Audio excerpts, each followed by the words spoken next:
Ladies and gents, welcome back to Spencer's Triathlon YouTube channel. Today we're going to be talking about getting you ready for your first sprint triathlon, and if that is the case, good for you, well done. They can be fun, invigorating and very rewarding, and almost a gateway drug to potentially further and more challenging triathlons coming your way. That's not to say sprint triathlons are easy. That all depends on how your preparation is and how you approach this given race. One of the first things I would consider when embarking on your first sprint triathlon is choosing your race wisely. Have a look at the website and have a look at the course profile. Typically the sprints will be in a pool around 400 to 500 meters.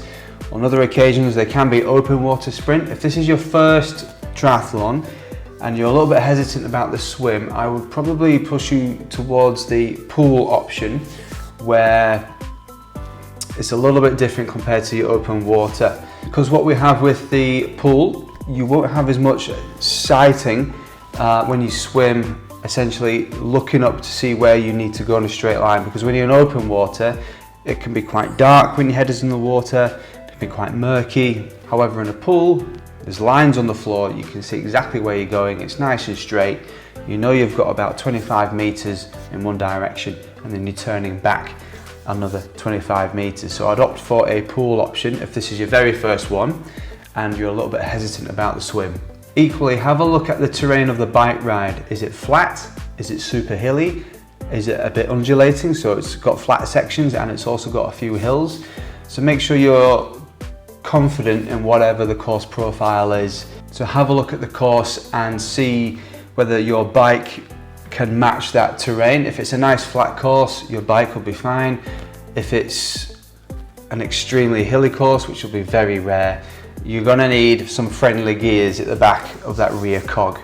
And finally, have a look at the run. What's that like? Does it suit your needs? Is it along a canal path? Is it on roads? Is it on closed roads?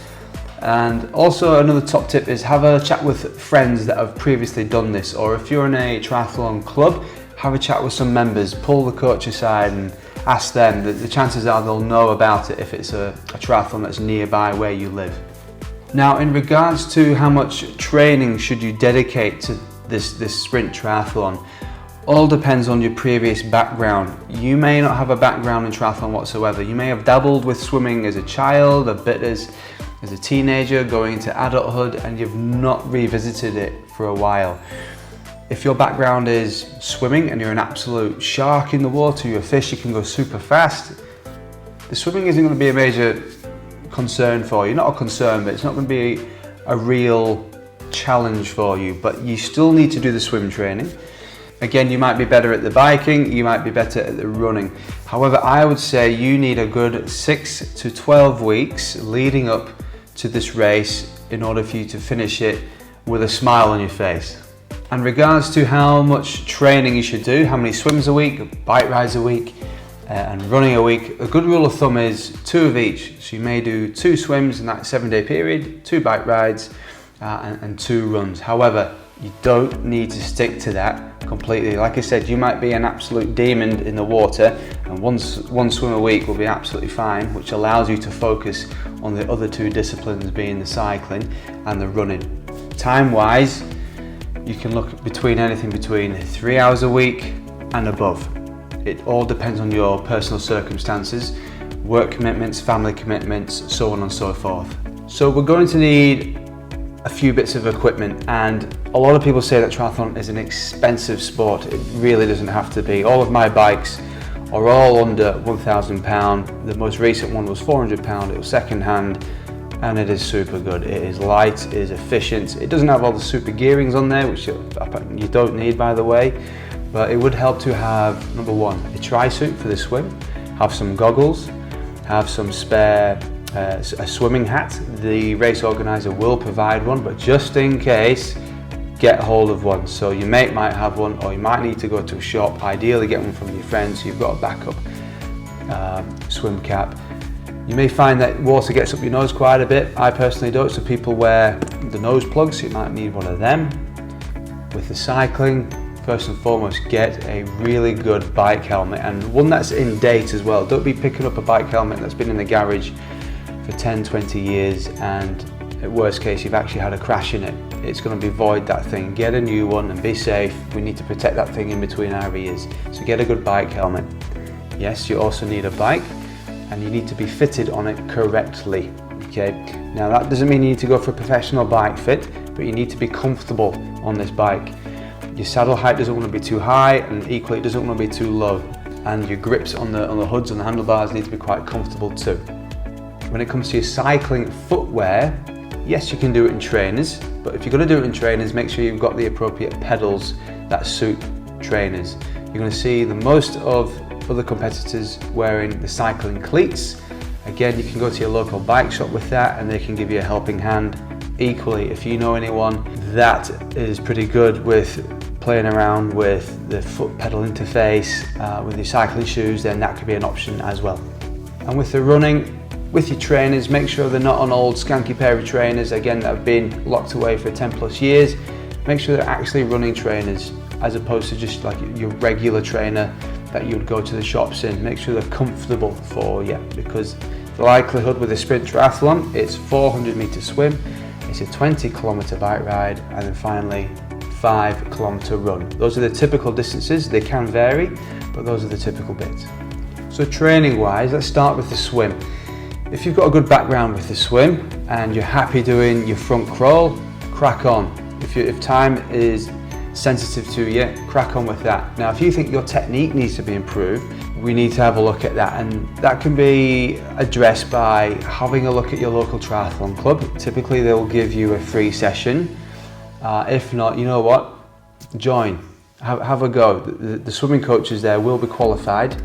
British Triathlon Federation makes sure that all triathlon clubs, the coaches that deal with the people in the water, they have to be qualified, so they will be able to cater for your needs. And the first thing they're going to look at is your body position within the water, and they'll address your head position first. And if you can do front crawl for a length or two, they are going to want to have you in their pool. Equally, if you can't do front crawl, don't panic. You can do breaststroke, and if you're happy with doing breaststroke for your first attempt at triathlon, then settle for that. However, if you want to learn and challenge yourself, you will be able to learn front crawl. Okay, so yeah, they'll look at your body position and they'll play around with flotation devices. Typically a pull buoy will go in between your knees and your thighs, and that will help elevate the legs, because you want your eyes to be looking straight down into the water and getting your head comfortable within the water if you're not too comfortable with that. So yeah, address the swimming, go to a triathlon club if you need, or if you know any friends and family that are qualified in swim coaching, or even a one-to-one swim coach, that can also be an option for you. With the cycling training, you've got a few options. If you've got a bike, like you can see one of mine behind me there, it's attached to a smart turbo trainer.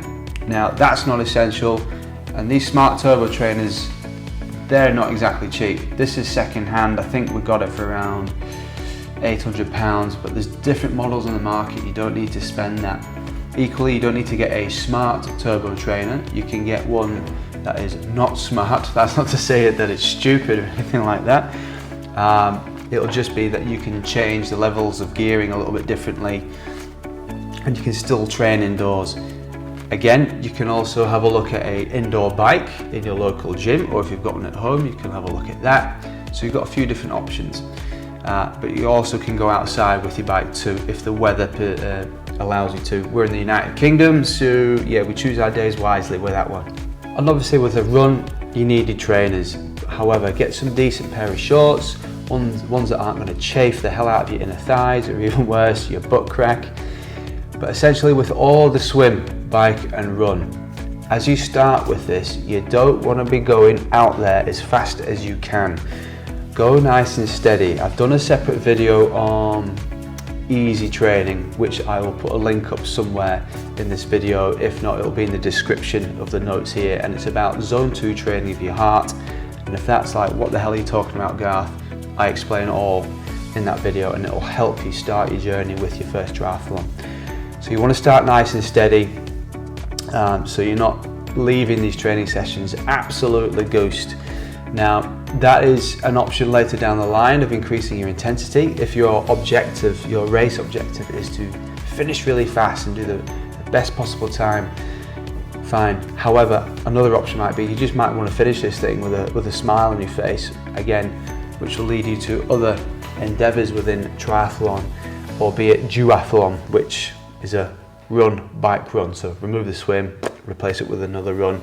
In my opinion, that's physically a little bit harder. However, you're not swimming, so it makes it a little bit more accessible to a different group of people. But yeah, go nice and steady with the training at first. Get a feel for being in the water, being nice and efficient, relaxed, not tense, not wasting too much energy. With the cycling, we want to avoid any overuse injuries within the knees and hips, and also the knees. So keep it a nice easy gearing. You might want to play around with your heart rate zones. So you might want to have a look at a kind of a smartwatch or a training watch. This is a Garmin. There's other ones on the market from Wahoo or whatnot. And you don't need to go for the most expensive. This is donkey's years old. This is about 10 years old. It's the Garmin 735XT. I don't know, silly names, but it's 10, 12 years old. It still works really well. It gives me my heart rate data, which I use a heart rate chest monitor rather than relying on the infragreen or infrared kind of laser that goes on your wrist. I find that to be very inaccurate. But having said that, for the first 2 years of myself doing triathlon, I didn't have any gadgets whatsoever. I just went off feel. I went off what we call a rating of perceived exertion, so RPE. And when you're racing these races with sprint, because it's a shorter distance, you're not going to be out there as long as compared to a Ironman, for example, where you could spend half a day or more racing or just trying to survive. With a sprint triathlon, you're looking between an hour if you're super fast, or even a little bit less than an hour, sub-hour, anything up to an hour and a half, an hour 45. It depends. Again, it depends on the terrain. If it's a super hilly course, this might completely slow everyone down, not just you. And you want to be going at an intensity level, racing hard, at around 7 out of 10. If this is your first one, approach it gently. Start at 3 out of 10, build it up to 4 out of 10, into 5 out of 10.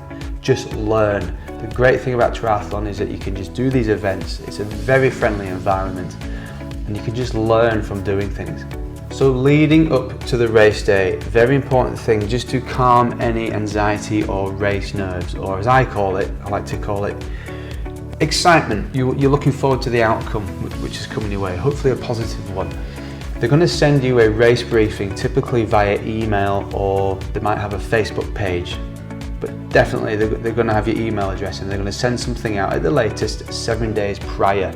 Now before that email comes out, help yourself by reading the website page and just have a look. They might have race notes on there where it tells you your race times, which is pretty important. If you're a fairly beginner swimmer and you've put down an estimated time of 10 or even 12 minutes, you're going to be setting off early doors. It might be 7 o'clock, 7:30 in the morning. The faster you are, typically they put you further down the line, so 11:30 or even at lunchtime. So have a look at your race start time. Read the briefing thoroughly. What is it that you need to know on that day? Most of it you're going to have boxed off just by watching this video, but yeah, you're going to have to turn up at least an hour early. Have a look at the parking situation. Do you need to pay for parking? Just make things super easy for yourself rather than panicking on the day. And you'll be amazed if you've given yourself an hour leading up to a race and you've lost 5 minutes trying to find some change in your car to pay for parking. It might piss you off a little bit, so we can get geared up for that. Also in the race briefing, it might mention something about British Triathlon day insurance. If you're not a British Triathlon member, they will ask you to pay a day insurance. I think that's around £5 to £10 at the max. I don't think it's £10, probably will be at some point. But that's just for the on the day insurance. If you're a BTF, British Triathlon member, this is already catered for. If so, screenshot your details on the British Triathlon website where it's got your mugshot, your face, it's got your date of birth, it's got your expiry date, that's very important, of your membership, and it'll have your specific number. Mine's E10 something something something. Make sure you screenshot that and it's on your phone ready to show at registration. when you pick up your belongings, not your belongings, but your race pack. Leading on to finding registration. Again, the race briefing will let you know where that is. Sometimes they'll put a little map out. Get there, state your name. They're going to give you a race tag, which you'll put on your left ankle. They'll tell you all this, and that stays on your left ankle. Word of advice, put that on your left ankle straight away. I've started a couple of races without this on my ankle, got into the swim and I've had to put it back on in transition 1, and I didn't get my swim time. That didn't matter at the time, I just glad I got a time at the end.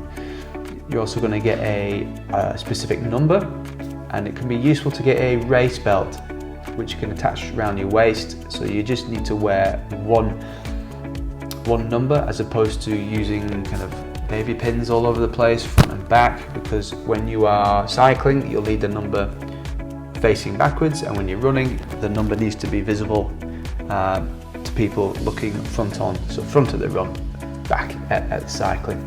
There may also be some stickers in your race pack with another number. That might go on your helmet, it might also go on your bike. Again, have a read at your race briefing, it will all state that. If it doesn't, the people at registration will tell you exactly where to put it. And when you get into transition, where you're racking your bike, which we'll get on to in a minute, if you're not too sure on anything, have a chat with some fellow race mates. They are friendly, they're probably a little bit anxious like you, even if they've been doing triathlon for 10 plus years. They're going to be in the zone, they're going to be a little bit jazzed up, but they will talk to you. Say hello to the person to your left and to your right, and just get acquainted with them. So you've arrived, you've paid for your parking, you parked the car, got all your kit out, got all your belongings, you've got your bike, you've got your helmet, all the kit that you need, you've done your checklist, you've got it all. Now you're finding your way, registration, you've got your race pack, you've put all the relevant stickers on the helmet, you've got your race tag on. Get your helmet on your head and fastened. Make sure it's not too loose, they will stop you because they'll go, too loose mate, get it tightened up. So before you even get in the car leaving for the event, even the week before, check that it fits snugly and it's safe. You need your helmet on when you enter transitional area. Okay, so where you put your bike, your trainers and all that jazz. They won't let you in without it. So put that on, and when you get through the security gates, if you want to call it that, you can take it off. Find your bike rack, put your bike on there, and typically you want to put your kit to the left hand side of your front wheel. Now every race organizer has it a bit differently. Just have a look at what your teammates are doing at the side. There is a right or wrong way with this, I can't remember which one it is. I was taught it during my triathlon coaching course, but yeah, it's definitely the front wheel, and I think it's to the left of your front wheel. So just put it in a nice compact area where you can easily get to your things. And don't be alarmed if it's a bit tightly packed, it's the same for everybody. A good tip would be to bring something within your kit. I use a very colourful towel which has watermelon on it. And when I come running in from the swim, it's nice and bright, it's pink, it's green, I can see exactly where it's at, rather than being lost and trying to find my bike before I go out there. So you've set everything up in transition. Now you kind of want to have a look at where you're going to be coming into transition from the swim. Typically they're in a bit of a square or rectangle area, these transitional areas, and the swim will be in one corner where you come in, and the bike will be in the opposite corner where you go out. But have a walk round, where is it? Swim is in there, I grab my bike, so visualize it, swim is in there, grab my bike, get all my kit on, cycling shoes, helmet, race belt, relevant nutrition if you need it for a sprint. Bike exit is there, fantastic. Okay, where's the bike entry? Ooh, it's behind me now, so have a look at that. So make sure you know where you come in and where you leave. When you leave with your bike, there'll be a dismount line, so you'll need to cross a line before you get onto your bike. Now don't panic, there's going to be a marshal there. If you're not sure, ask them. Is that the line I need to cross over before I get my bike? Yes, it is. Fab, thanks. Jump on, off you pop. Equally, when you return from your bike leg, you need to get off your bike before the line. Again, don't panic, there'll be a marshal there saying, please dismount before the line. There you go, get off before it, unclip or get your leg over the bike and run in and find your lovely pink melon towel, okay? And off you go for your run and enjoy yourself. And finally, with the nutrition, if you think you're going to be over 90 minutes, I would take some carbohydrate solution, be it gels, carbohydrate solution, so on and so forth. If you're going to be less than 90 minutes, water will be absolutely fine. If you feel you get more of a psychological boost from taking a bit of carbohydrate, fine. I typically take nothing. I am around the hour to 1 hour 15 mark, depending on the course, and that doesn't warrant more carbohydrate in the system. You've done a bit of pre-glycogen or pre-carbohydrate loading the night before, and the fitter you are, the more glycogen you can hold on to. Again, that video before I mentioned that zone 2 training kind of mentioned, we go into a little bit of that as well. So yeah, if you feel you'll benefit from a drink, have it. You can have a drink on your bike with a drinks holder. You can have a drink in transition and leave it there. It's up to you. It's entirely up to you. So there's my brief introduction in how you could get geared up for your first sprint triathlon. Go steady with the training at first. Just get a feel for being in the water, getting a good position on the bike, a nice easy running, just so we offset any niggles or injuries. And then if you want to do a little bit of speed work, you can do that like 2-3 weeks leading up to this race. Again, I'm being a bit basic and blasé with that. If you need help with your training, please get in touch. I do have some free resources on the website, link in description. But ultimately, just enjoy this thing. You might be doing it for shits and giggles. You might be doing it as part of a stag do, who knows, just doing it with your mates. You might be doing it just because it's something that you want to learn and enjoy, and it is. At first you think the word triathlon, ooh, that's for the elite kind of people that exercise. It really isn't. You're going to get there on race day, and there's all different shapes and sizes. It's very fun, it's invigorating, and please give it a go. So all the best.